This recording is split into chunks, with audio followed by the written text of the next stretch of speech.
Depuis la destruction du deuxième temple, les Juifs ont vécu en Afrique du Nord.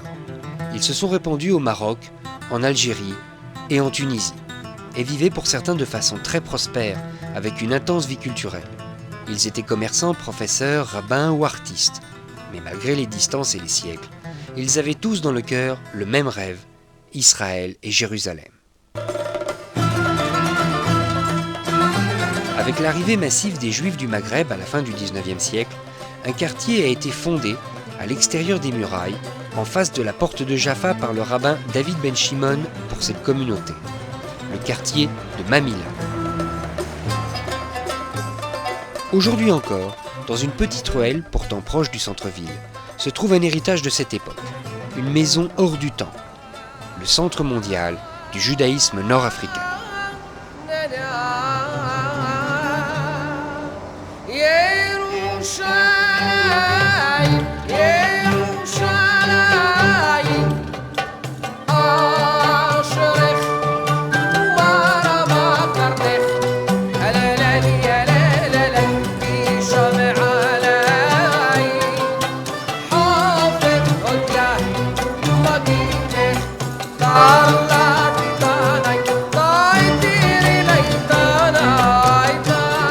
אי אפשר שאדם לא יכיר את המורשת שלו.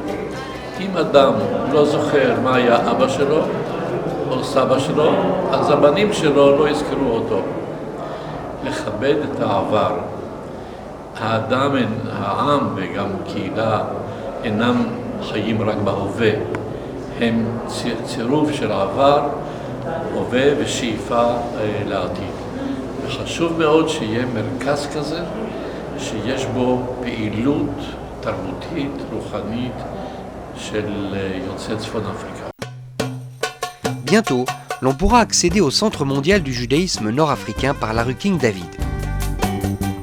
Ce centre a été fondé dans cet esprit afin de transmettre l'héritage des communautés nord-africaines. Le centre est installé dans un bâtiment historique chargé de symboles, puisque construit en 1865, il servait tour à tour de base d'accueil pour les nouveaux immigrants qui arrivaient d'Afrique du Nord, mais aussi de yeshiva et de tribunal rabbinique pour cette communauté. Nous avons terminé la réfection et la construction du bâtiment pour qu'il soit adapté à ces nouvelles fonctions. Au centre du bâtiment se trouve le patio offert par notre ami Robert Saraf. Ce patio est une perle de l'architecture hispano-mauresque, influencée par l'Alhambra à Grenade, en Espagne. La boiserie ainsi que tout le travail de boiserie a été conçu à Marrakech. Le but du centre est de perpétuer le patrimoine du judaïsme nord-africain, très riche depuis des siècles. Et nous devons non seulement perpétuer pour nous, la génération actuelle, mais aussi pour l'avenir de nos enfants et de nos petits-enfants. Nous sommes peut-être la dernière génération à faire ce travail-là que nous nous sommes proposés, qui est difficile à faire, mais nous le faisons. Aujourd'hui, tous ces trésors culturels sont mis à la disposition du public, et ce de différentes manières. Il y a d'abord le musée. Il comprend 6 espaces consacrés chacun à une particularité du judaïsme nord-africain.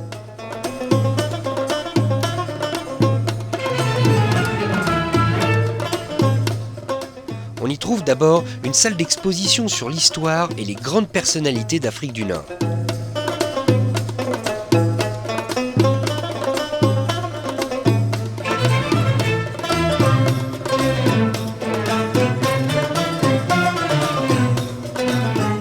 On y trouve aussi une représentation des différents courants d'Aliyah et du lien qu'il y a toujours eu entre ces communautés et Israël.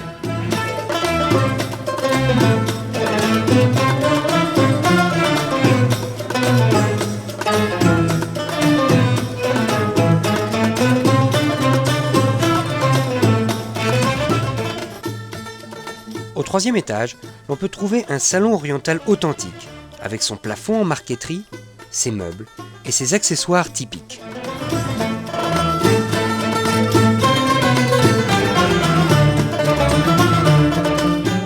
À côté, un autre salon nous permet d'apprécier le magnifique travail du bois tout à fait propre aux communautés juives d'Afrique du Nord.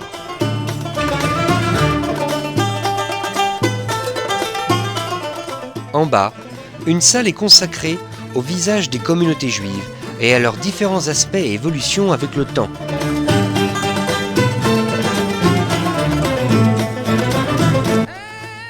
Y est exposé notamment un cafetan de femme pour fête, unique dans son genre, car cousu avec des fils d'or et ayant plus d'une centaine de boutons.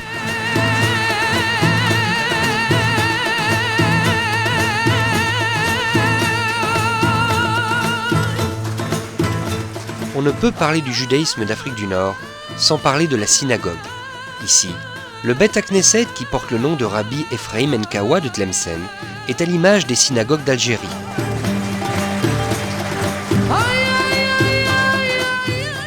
On y trouve également des pièces rares datant de près de 150 ans.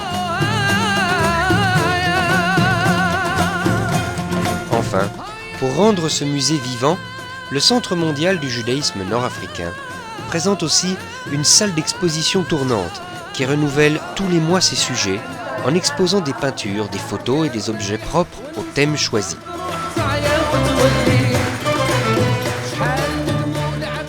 Évidemment, ce n'est pas un musée, c'est un musée actif. Nous voulons que les jeunes, les élèves, les étudiants viennent ici faire des activités, que ce soit un musée actif. Donc nous avons beaucoup d'activités pour les jeunes, pour les personnes âgées, etc. Les plus jeunes ont droit à des activités ou à des ateliers organisés avec les écoles ou les centres aérés afin de leur faire découvrir des richesses culturelles que bien souvent ils ignorent.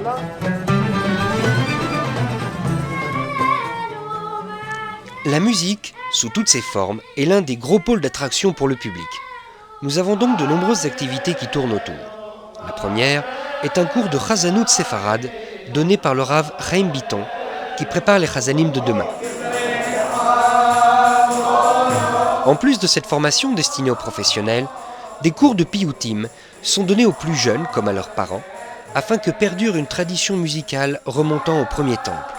Ces cours sont donnés par le Rav Meir Atia, l'un des plus grands spécialistes au monde en la matière, et auxquels viennent s'ajouter d'autres chazanim et païtanim de renom.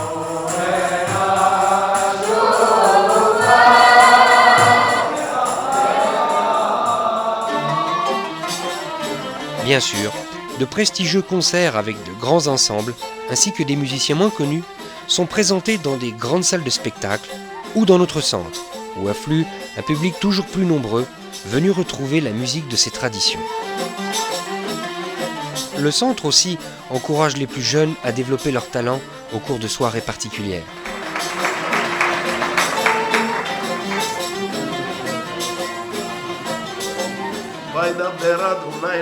Les enfants ont une place importante dans le centre et la préparation à la bar mitzvah en est le symbole. Chaque semaine, des dizaines de jeunes âgés de 12 ans viennent apprendre la prononciation des Théamim et préparer la lecture de leur paracha ou de leur haftara selon leur rite respectif.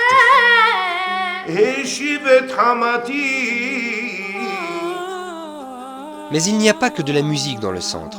L'histoire, la pensée et la philosophie du judaïsme nord-africain y sont dispensés à une vingtaine d'étudiants, sélectionnés pour un programme d'1 an sous la direction du professeur Moshe Baracher de l'Université de Jérusalem. Dans le cadre d'un autre programme, de nombreuses bourses sont également distribuées aux étudiants, et ce, grâce à l'aide de généreux donateurs. Des conférences et des séminaires sont régulièrement organisés dans notre grande salle du 3e étage. À cet effet, des personnalités importantes comme le grand rabbin d'Israël et d'autres viennent s'exprimer ou montrer des films au public. Des événements exceptionnels comme Seudat Yitro ou la Mimouna sont aussi organisés dans le centre afin que perdure leur tradition. Le faste déployé à ces occasions rend l'importance de ces événements et attire les plus jeunes.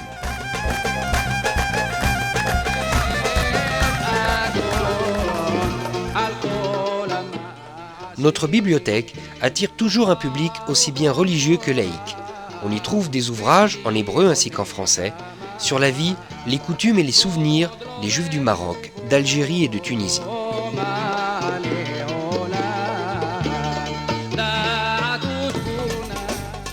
Mais plus que la bibliothèque, Notre grand projet est la création d'un centre de documentation audiovisuelle avec sa propre banque de données, en texte, en photographie, en films d'archives, en vidéo ou en musique.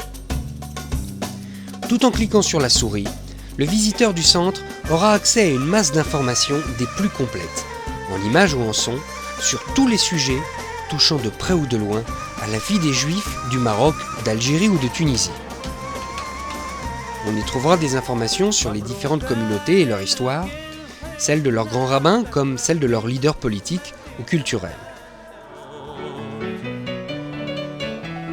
Des informations sur l'art, l'architecture, la décoration, la bijouterie, l'orfèvrerie, la mode vestimentaire ou tout ce qui se rapporte aux cultures de ces communautés. Bien sûr, on ne peut parler d'art et de culture sans parler de la musique. Dans notre centre audiovisuel, le visiteur pourra visionner et entendre des représentations de toutes les écoles musicales d'Afrique du Nord, avec tous les types de musique et d'instruments, allant de la variété au chant populaire et traditions liturgiques.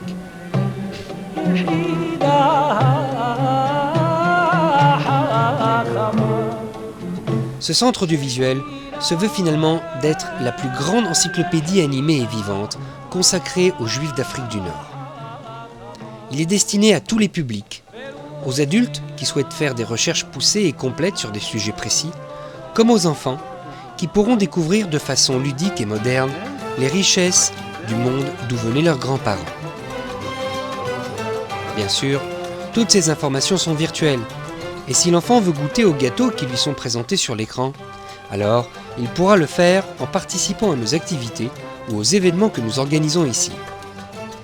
Le centre audiovisuel n'est pas qu'une formidable banque d'informations. Il est la passerelle entre la connaissance de ce que fut la vie des Juifs d'Afrique du Nord et le vécu que nous préservons ici avec nos expositions mais surtout nos activités. Cette maison est un microcosme du judaïsme d'Afrique du Nord.